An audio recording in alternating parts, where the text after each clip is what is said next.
Welcome back to some more cooking for a crowd without losing your mind. Now, this is a recipe you can easily scale down and scale up.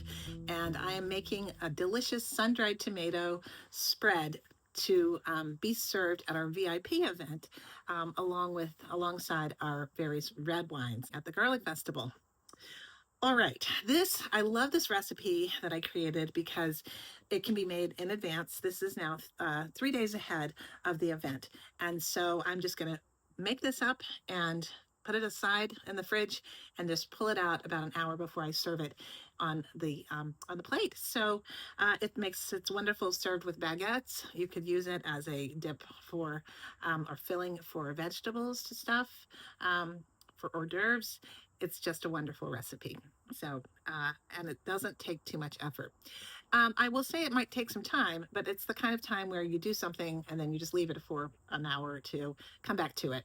But the prep is actually very, very simple. You might remember that this summer I had a bumper crop of cherry tomatoes, and I have dehydrated a lot of them along with some of my other plum tomatoes as well. You can check out my videos on that in canning and preserving. So what I just have done is I took my sun-dried tomatoes and I soaked them. I took about a cup of them and I soaked them in water. Oh, I just left them on my counter for maybe an hour while I did some other things. I drained them off and poured some olive oil and some oregano, salt and pepper, and I'm just letting them sit for another, I don't know, maybe half hour while I prepare some other ingredients. By the way, don't pour off the soaking liquid, save it. Look at the color of that. And you can add it, you can freeze it, and then add it into some of your soups and stews. As far as the other ingredients, I have about 2.5 10-ounce logs of plain goat cheese. I have a small head of garlic.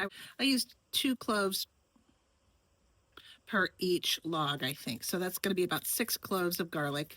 I'm also going to use some Greek yogurt, and that's going to be mixed in to make this a little bit more spreadable. I have taken my tomatoes out of the oil, chopped them up relatively fine. You could do this in a food processor. It would probably be easier.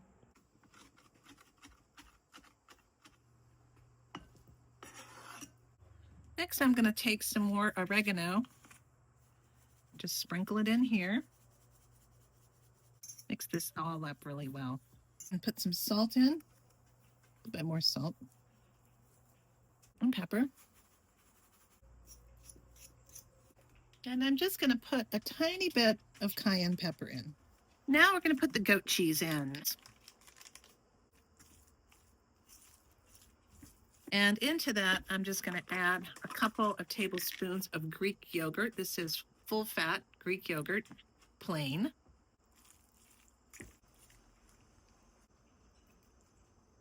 Now I'm going to add a little bit more pepper in.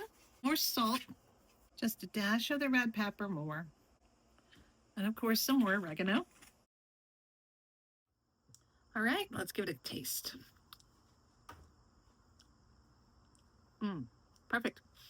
This is just going to get better and better as it sits. It can be kept for up to a week, and or probably even more. Just simply delicious. It can be used as a dip. It can be used to stuff tomatoes or top vegetables or crackers. It's really good. It's going to go with our red wines really nicely. Now, what about that oil? Save it.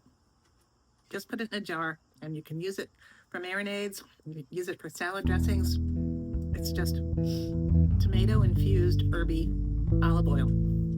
Thank you so much for watching today. That's what I'm going to do today. I've got a few things to pull out of the freezer. Tomorrow's another big food prep day, and the day after that, even more. And then we'll just be counting down now to go time, which is Saturday morning. Thank you so much for watching. Take care.